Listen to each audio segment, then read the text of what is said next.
Good evening again, Wolfpack Nation. We are excited to join you guys again for another show tonight.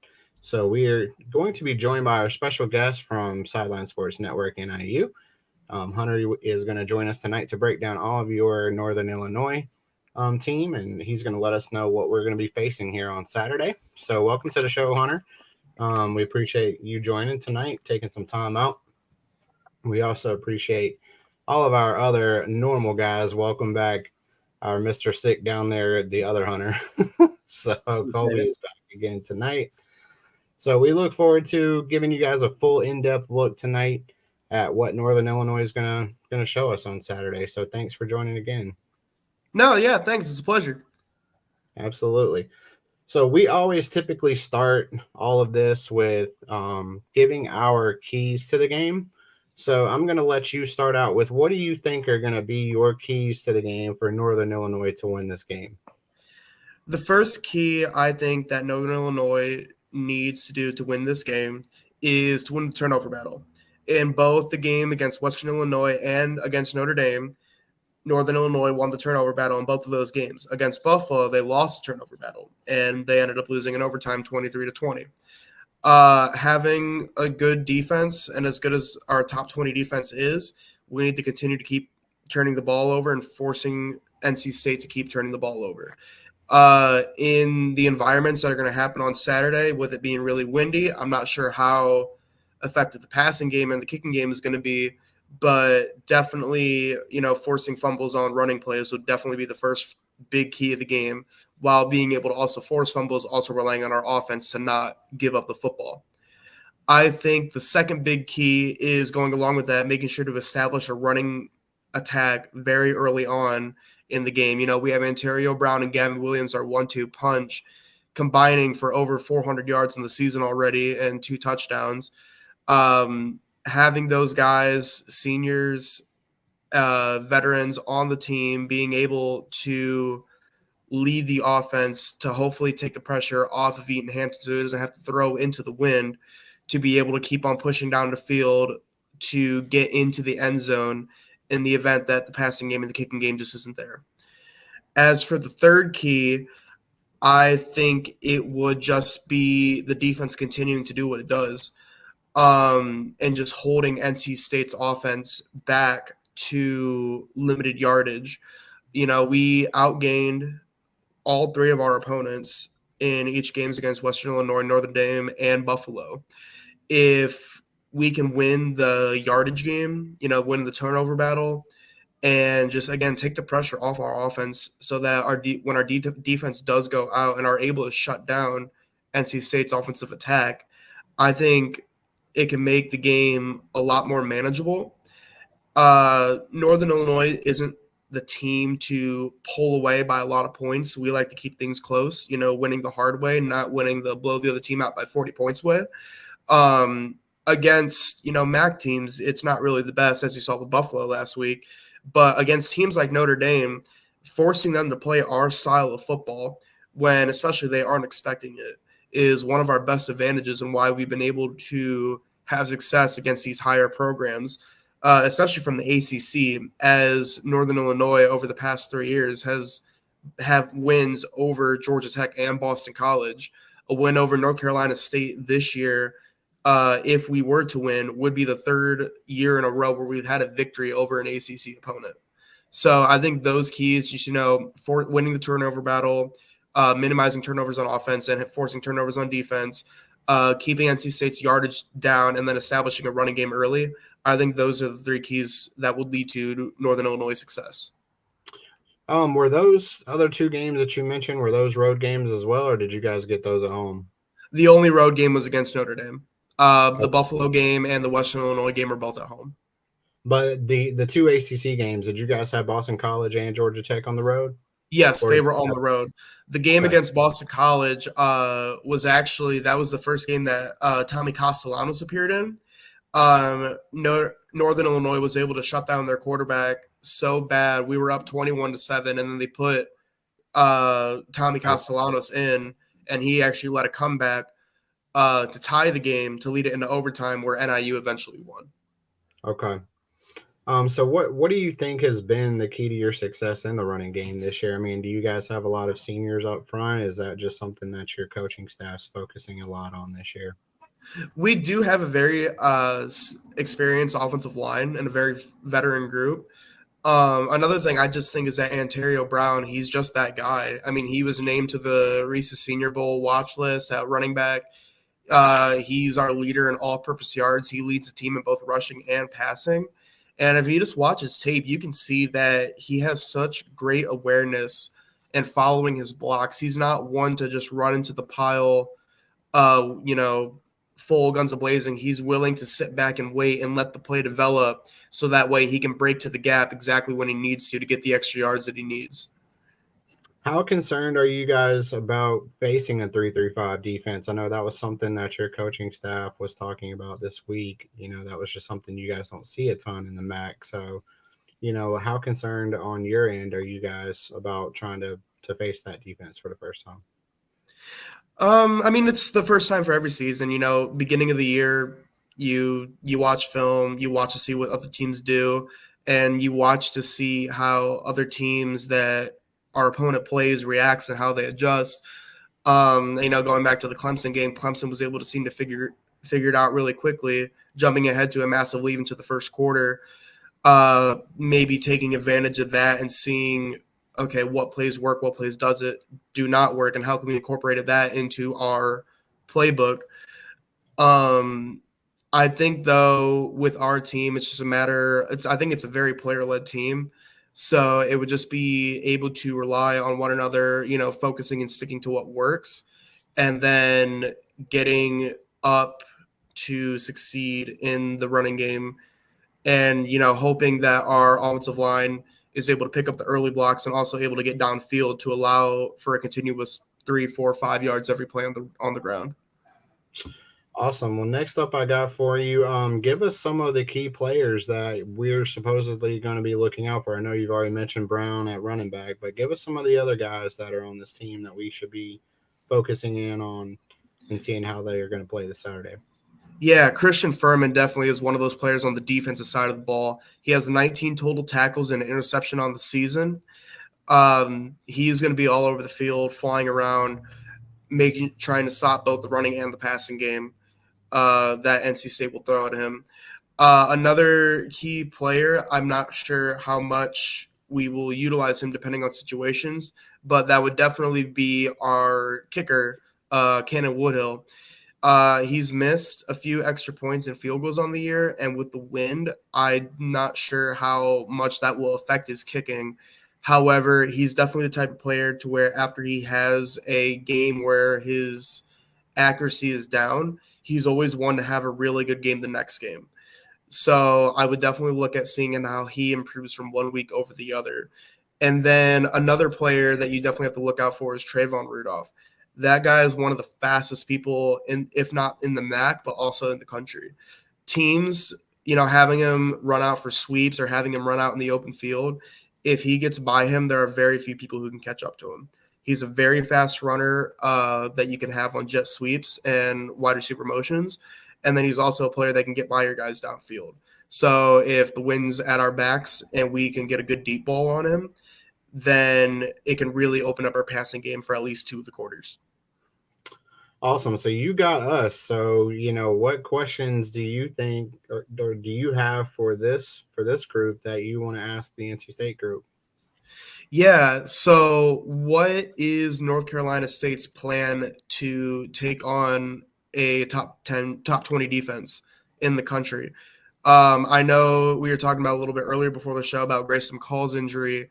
Are you guys worried you might find yourself in a situation where Notre Dame was in, where you get down early and you guys may not be mentally prepared to take on a MAC team that, you're favored by 8 points. You're coming off a big loss to Clemson. Your true freshman quarterback is starting his second game. How are you guys, or how do you think you guys are going to react to this challenge? So, Hunter, I'll let you take that one first. I feel like it's been a concern for me the entire season. What I would do against your defense is I definitely wouldn't try to get in a low-scoring running game, even though that may be the case. I've definitely been impressed with them. Y'all are holding teams to around 18 points a game on average, I believe. I was curious to ask you about Devontae O'Malley. He's got 2 sacks at D tackle. We've had some issues up front, so that's obviously a major concern for us with you getting pressure. But what I want to see us do is I want to come out and I want us to play faster. I want us to probably not huddle because I don't want you to be able to switch personnel in and out. I think we do have an advantage on the 2 deep when it comes to just depth. So I want us to play faster and throw the ball. I do not want to come out here and try to grind it with you. It's been driving us crazy. Not trying to recap the Clemson game too much, but we're down 28-0 the other day in the first quarter. Our quarterback 6 for 6 throwing the ball. And on 3rd and 6, we run the ball up the middle. So my key is for us to use our skill position guys, our wide receivers that are young and really talented, and we just got to go get after it like that. Now, I know your defense is going to cause some issues with pressure and stuff, but that's my main focus is for us to play a little better tempo and throw it. Colby, what do you want to see on Saturday for us? I want to see us just really kind of, not to, bash the MAC or anything like that, but it's ACC versus MAC. I want us to dominate. And basically, from what we've seen with NC State, we have not done that, of course. But I just think that there's just been a lot of things that have not gone our way. The first game, Western really kind of took it to us, but we were able to take it to them in the 4th quarter and win the game. Tennessee is a good team. I wasn't shocked with that blowout. La Tech, we lost our starting quarterback. I really feel like Dorn really pulled the dogs back a little bit on that game too. That's one thing about Dave Dorn. He does not like to run the score up. He will, if he gets a good lead, like a 2-touchdown lead, he's going to try and keep that 2-touchdown lead. Mm-hmm. And if he scores, he scores. But he's not going to run the score up on you. He's got some respect, and I respect it too. But sometimes you got to run the score up a little bit so it makes these games not look so close. And with Clemson, we just got dominated by them too. But with the 2 opponents we've beaten, it's either been the first game of the season and the other game we lost a key player. So now this team has, had all this adversity, all this problems. We just need to show up and play our game. We need to pass it down the field, get guys open, run the ball effectively, played solid defense. Tony Gibson is a really good defensive coordinator. He needs to act like it, and he needs to shut y'all's offense down. And I'll have to say this, CJ Bailey may be a true freshman, but he is 6'6". And what is he, like 220 weight-wise? Probably not. No, he's close to probably 210, 215, but but he's still 6'6", 210. He's a big guy. He's a big kid. And when you see him in person, it literally looks like he's a giant. He's he has played very well. He just hasn't been put in the best situation. And I really feel like our coaches are going to try and put him in the best situation to win this game on Saturday. But I just think we just don't need to beat ourselves. And just what I was saying a minute ago, I have to touch on this though. Outstanding job y'all did against Notre Dame. You held them to 14 points. But I talk about I want to get up here and throw the ball all over the place and do it often, probably 65% of the time. You're sitting here, though, and you got 2 interceptions against Riley Leonard. So clearly you got some ball players on that side of the ball. I'm really intrigued to see, like we were talking about earlier, the weather could be a concern with the wind. So the weather may favor Northern Illinois. I think both teams, it's important to win the turnover battle and also specials. I did see you touched on a lot of the points I had written down, by the way. I saw your field goal your kicker missed a couple of extra points and stuff. That really matters, and it matters for us too. So the matchup, whether we can throw on you or not, and whether we turn it over will be very interesting Saturday. Yeah, that was kind of where I was going to go with this next. We've talked a lot about the offense tonight, but I wanted you to touch, Hunter, on your defense too. Talk to us, what are NC State fans going to see from you guys schematically and, formation-wise? What are we going to see on Saturday? I'm not sure too much about the schematics of the defense, but I know what you will see is you will see a lot of guys flying to the football. As Hunter was alluding to earlier, we have a lot of strong physical defensive players who can get to the quarterback very, very fast on passing situations and on running plays. They are very quick to swarm the ball and pick out exactly whether it's a run, whether it's a pass. Our team has a total combined. Let me see how many sacks we have on the year. I don't have the number. We have 6 sacks on the year.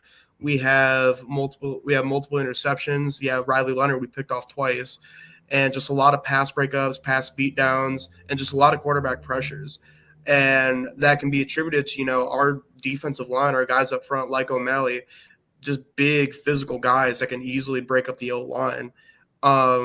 You saw with Notre Dame in particular, their guys up front and their linebackers were all young and inexperienced. I don't know what your offensive line is like, but I know flipping on our side is a lot of the guys up front were just, they were big, but we matched them size for size, which is something Texas A&M did not have.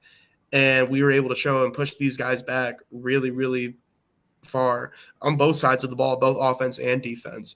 So, but staying specifically to defense, no, we have a lot of guys that, our team has a lot of not a lot of guys really separate away from the total solo tackles, but like getting to the ball together, wrapping up and just swarming to it to make sure that when runs do happen, they are shut down really quick. Now we do the main problem with our defense and why we give up points is, most of the time it's really bad positioning by the offense. I think there was only maybe 1 or 2 drives that we've had this season where the offense was able to start on one end of the field and go all the way to the other and score a touchdown. A lot of our drives, I know especially against Buffalo, were set up because of good field positions and, frankly, some mistakes that were made that cost some penalties. So another big key is to keep penalties down. We were a little undisciplined last game, but I'm confident Hammock is going to work out those issues and we'll be ready on the defensive side of the ball for the NC State game. Do you guys run a 4-3 or a 3-4? Like, do you know what your overall scheme Usually is? it's 4-3. Okay. So, yeah, I mean, we've talked a little bit last night about our offensive line situation too. So, I mean, that's something that we are going to be seeing a pretty major shakeup this week on. So, we brought back four starters from last year, brought in Zeke Carell from Notre Dame. So, we thought we were going to be really, really solid at the offensive line, but it's been a major problem for us through the first 4. So we're going to be seeing a lot of different new names on Saturday. So I think that's going to be something that'll be interesting for your staff because they're probably watching film on players that probably won't play. So that might be something that might be an advantage for us. I know they've had some really tough practices this week on both offensive and defensive side of the ball. So our defensive coordinator has been really tough on the guys this week because we just haven't had a lot of really great plays. We haven't seen a lot of great plays from our defense, which we normally do. So I think that's going to be a key for us is going to be, can our defense realistically stop the run against you guys? Because it seems like that's kind of how y'all's offense is predicated. You're going to start running by football and then you're going to pass off of it. And so I think we really need to be able to get solid in the linebacking wrapping up too, because that's just been a problem for us. So could be something really interesting to watch for. I'm in shock that we haven't considered changing out of the 3-3-5 based on not having athletes to run that. But I will say one thing, it looks so much different than last year. And I'm not just talking about Peyton Wilson being gone. Our linebackers are 5 and 6 yards off the ball. We're not around the line of scrimmage supporting the D-line, faking blitzes, confusing the quarterback. And when we blitz, like we're showing it too late. And it's just, we just are so out of position. So hopefully that's just a heart thing, aggressive thing. And we clean that up this week. It sounds like we're working hard at practice. But that has just been unreal watching it. I just don't like our energy, man. And I think this team is going to really hit us in the mouth if we don't bring it. I totally agree. I mean, it's been something that we've seen already in the first 4 games already. I mean, our defense is ranked in the hundreds right now. I think we're at 103 in total defense. So, I mean, it has been a major concern for us. So that was one of the things I wanted to talk with you about, was get an idea about what you guys are going to be doing offensively for us, because we haven't been great against the run at all, and that's really what's going to be concerning for me on Saturday, and I'll be watching out for that too. So, what other things you want to know about us, or anything else that you have that you want to talk with us about? Yeah, I will say part of, and I know Hunter was talking about it, Colby was talking about it a little bit too, but one thing that Buffalo really did well was they loaded the box and they said, we're not going to let you run. We are going to force you to pass the ball, and we're going to force your quarterback to beat us with his arm. And Ethan Hampton, I mean, he did not have a good game last game. There were wide open receivers that he threw behind, or even receivers that were open that he completed the ball to, but they were behind him, and the wide receiver was forced to adjust mid route and stop, where instead of getting an extra 10 yards, he would only be able to get an extra few yards because he had to stop and adjust for the ball, which allowed for the defender to catch up and make the tackle. There was also, I was talking about Traylon Rudolph's speed. There was a big time play. Rudolph had his guy beat. Everybody in the stadium saw he was open, and Ethan Hampton, he just didn't see him. And it ended up leading to like a 1 yard loss. And there was another play, again, Trayvon Rudolph, he had his guy beat. Hampton threw the ball, and it was just, a tad over his head, and he couldn't complete that catch. So in terms for NC State, I think, taking a page out of Buffalo's book is, getting to the run, maybe instead of switching to the 3-3-5, if you are going to keep running it, maybe add some more blitzes, but just helping the defensive line to force our quarterback to throw the ball. Now, I'm obviously not to throw him under the bus, but I know he's working as hard as possible to make sure a game like this does not happen again. But from what we've seen so far this season, making sure that NC State is able to shut down the run to force the passing open is going to make our offense a lot harder. But if NIU is able to fix the passing troubles that we had last game, we should be fine. I know we talked about a lot about NC State's defense. How are you guys' offense and special teams looking? Because I don't know if you saw any film saw any highlights from the NIU Buffalo game, but some of our best offensive plays were actually pooch punts from our quarterback. We were able to down him within the 5 yard line a few times. But in terms of punting, our punter has not been able to get a lot of yardage on punts, and our kicker we've had 2 extra points that were blocked, and he's also missed a few field goals this year already. So it may just come down again to special teams being a big talking point in this game for Northern Illinois. How are you guys looking on the special team side of the ball? Because that's 1/3 of the game that isn't really talked a lot about, but right. It's what helped us beat Notre Dame, but it's also what helped us lose against Buffalo. So we don't get many punt returns. I'm just kidding. We are fair catch you, right? Yeah. I would say under it's Goebel, right? That's Todd Goebel runs our special teams. Under Todd Goebel, we have actually been a very good special teams team. Our punter is insane. Yeah. He will make sure you are pinned to the other side. And I mean, we've had 2 punters in the NFL now. We have AJ Cole plays for the Raiders, and Trenton Gill for the Bears. So I mean, they're both very good. They were very good when they were here. So and then kickers. I mean, we just seem to have a plethora of kickers. I mean, we had Chris Dunn. We had Brendan Arvison. Yeah. We had Brendan Arvison, who now is the Packers kicker. And then now we got Kanoa Vizinet. And he's pretty good. He's been really good so far. That's a pretty stable. He's missed one extra point field goal, and it was at Clemson. I feel pretty confident with our specials group. I think that's pretty stable. Sorry to cut you off, Colby. But yet I'm not really concerned with that as much. Of course, as soon as I say that, something happens. But they've been pretty solid so far. Yeah. We used to call ourselves quarterback U, when Russell Wilson and all them were in the NFL. But I'm going to call ourselves punter U at this point because we've had 3 in a row now that have just been super good. Caden Noonkesters probably one of the best in the conference. He's been super good for us. He was really good last year. He's been really good so far. Unfortunately, in our world, I think we've seen too much of him.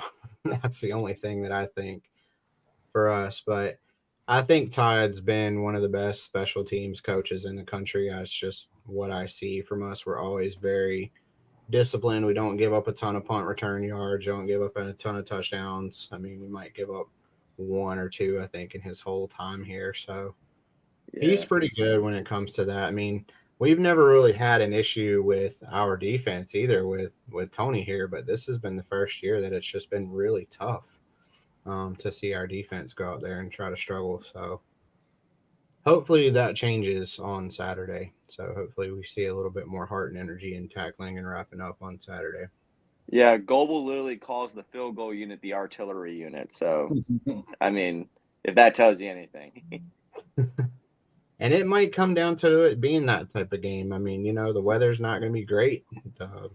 The special teams are probably going to be a very big part of this game on Saturday. So looking forward to all of that on Saturday. So I know you and I have been talking a lot offline, you know, but I know you're excited to come to Raleigh. So Hunter, I know I'm going to let you give him a restaurant recommendation. I've given him two. I told him he needs to come to Emilio's and to Buff Brothers. So tell him where else he needs to go.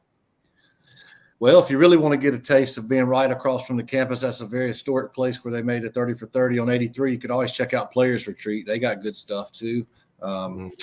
That's one of my favorites. Like you said, Sammy's is not too bad. I don't know where you're staying in Raleigh. If you want to go to another NC State type of place that's close by the campus, you hit Emilio's. That's a cool place. We love that. Let's see. You got Buffalo Brothers too, so you got me covered. Now for a steakhouse, that could be Angus Barn, but that's going to be a little bit. That's going to be out there by the airport and pretty expensive, but really good as well. But Kobe, what you got on that? I was going to say Emilio's as well. Players Retreat is also really good. Sushi 9, if you like sushi, is really good. And then how about barbecue for this guy? How about barbecue? We got to give him some spots on that. You got to go downtown Raleigh on that one. If it was me, I would go Old Tom right there close to the stadium. Yeah, that's good stuff. The pit. Yeah, I know. I don't know if the dinner plans are going to be Friday night because I know my friend's conference who I was supposed to be waiting on that ended up got canceled because of the hurricane. But so I know she'll be picking me up from the airport then. So I don't know what the dinner plans are going to be because we're going to the Hurricanes game on Friday night, the preseason game. So I know we'll probably do something for dinner. And then Saturday morning, the one place I was told to try was, I think it was called the Flying Biscuit or Flying Biscuits for just breakfast and brunch type of food. So definitely go there. I was told to try. And then I was also because I'm only going to be there till Sunday afternoon. Yeah. And then so I'll definitely have to do something for a lunch after the game and then for dinner. So I'll definitely try to convince my friends to go to our Medios. So yeah. I mean, if you're going to pick one place, that kind of sums up NC State, I think that's the place you're going to go. Yeah, Emilio's is the best. It's one of those that it's like there's NC State everything on the wall. Yeah, and that's what I love about going to different universities. Just trying a place that not only it's a local staple for all the kids, but it's also a local staple for the people of the town as well. Yeah, exactly. Yeah, that's the spot, man. That was one of the first restaurants I ever went to when I was in college. So that was a long, long time ago. But they've been in business for 63 years now, I think. So, I mean, that should tell you, a lot. They've done a really good job with getting the students and the, older adults, I should say, coming back to them. So their food's it's really good. I mean, that's one of the best things about it that keeps bringing people back too.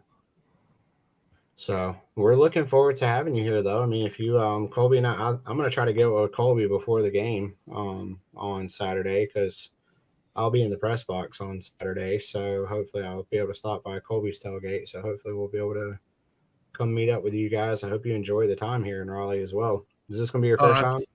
Yes, first time in North Carolina. Yeah. Oh man. Okay. I'm disappointed. I've got a really busy football season. Unfortunately, it's for a good reason. I've got to be at a wedding on Saturday, but I would have hosted you at mine if you needed a place, man. You're gonna have good weather though, and you'll be around a lot of good folks. It's a good atmosphere. It's very solid. I hope Yeah, I hope the weather's good. Friday's not gonna be a little mean. bit messy trying to get into Raleigh just from the hurricane, but Yeah. I think you're going to be fine. Your flight's in the morning, right? yeah, well, it flies out I think at like 12:30. I know I land at 3:30. Okay. So You'll be all right. yeah, So by then, I mean, all that stuff should be really gone for the most it's supposed part. to be mainly to the west of Raleigh and western North Carolina, but we'll see. Yeah, and that's the cool thing about it. You know, you get to fly right over it. Yeah. Not through it. So, but you'll enjoy your time here. I'm glad that you were able to come and join us tonight. We appreciate you giving us your breakdowns and everything. And we do what we always do. We'll end the show with give us your score prediction. We did ours yesterday. I'm going to get Hunter's too, though. So I'll start with you. My score prediction, I think it's going to be a typical NIU game, just based on both past games against the ACC as well as games this year. I think it's going to be really close. I think the final score, I'm going to go 23-17. Northern Illinois has the win. Okay, Hunter. We didn't get you last night. What's your final thoughts on this one? I think it'll be a good game for most of the game. I think our athletes in the second half will stretch it out a little bit. I'm still only going to take us 28-17. Sounds good. So Colby said packed by 50 last night. So we don't know what that was. But realistically, I would think that if from what you've been talking about, you know, it's always packed by 50 for me. But yeah, I'll say this, and I'll give you guys some love. About 34-17. Yeah, I had this one closer too. I think it's going to be more in that range of what Hunter said because the weather. I think it's going to be more like a 24-20 type game. So that's what I'm going to leave it out with for tomorrow or for Saturday. Sorry. So, but man, you're gonna have fun. I mean, Raleigh's a fun place. It's a fun town. You can see these are just 3 of the NC State fans you're going to interact with. They're going to let you tailgate with them if you want to. So they're really good people at the end of the day. I know a lot of other people give us bad raps on stuff, but we're really good people when it comes down to nice. it. We're nice. Yeah, we're not mean. We'll take care. The only bad thing I heard is that your guys' parking prices are a little ridiculous. Mm-hmm. Yeah. That's the only bad thing I've heard. There's a lot of people that will keep their season, they'll sell their season tickets and hang out, and they get more money for their parking passes than the tickets. It's kind of crazy. That's crazy. It's a big part. It's a big deal out there. Pretty good. It's a big deal. I mean, tailgating is just a huge deal for us. Like you're gonna see once you get out there, you know, it's everywhere. I mean, we tailgate in the fairgrounds lot, out in the arena lots, out in the West Chase lots. I mean, it's just everybody's there, and they'll probably offer you free food at some point. Like somebody's probably going to give you a free beer. It's probably going to be, you know, somebody out in the parking lot as you're walking to the stadium. So, you know, they'll give you a really good feel for what the people are like here. I'm excited. I can't wait to come. Yeah, well, we're excited to have you. So hopefully it's a great experience for you, and hopefully it's a great experience for all of us on Saturday. So. And regardless of what's going to happen Saturday, either way, it really is a toss-up. I think the line's only 6.5. I think you're going to have a pretty solid season this year, and I hope y'all have a big one after this, you know? Yeah. Really, really do have a great feel for your coach. Like he's awesome out there. So can't say enough good things about, he's a good guy. So. But, you know, Colby, it's that time for you. You know, we're going to let you lead us out. Hunter, again, thank you so much again for joining us tonight, man. Hey, real quick, I do want to say definitely thoughts and prayers up for a lot of people in the eye of this storm. I have a lot of friends and family in Florida, the Gulf Coast, and heading up that way through Tennessee. Much love for y'all, and God bless. Colby, knock it out. Knock it out, bro. All right. So, you know, this is how we roll this with this podcast. I end it for us. And I can tell you right now, it may not be a great season, but I always come up and I always show out. And so Pack by 90, and go Wolfpack.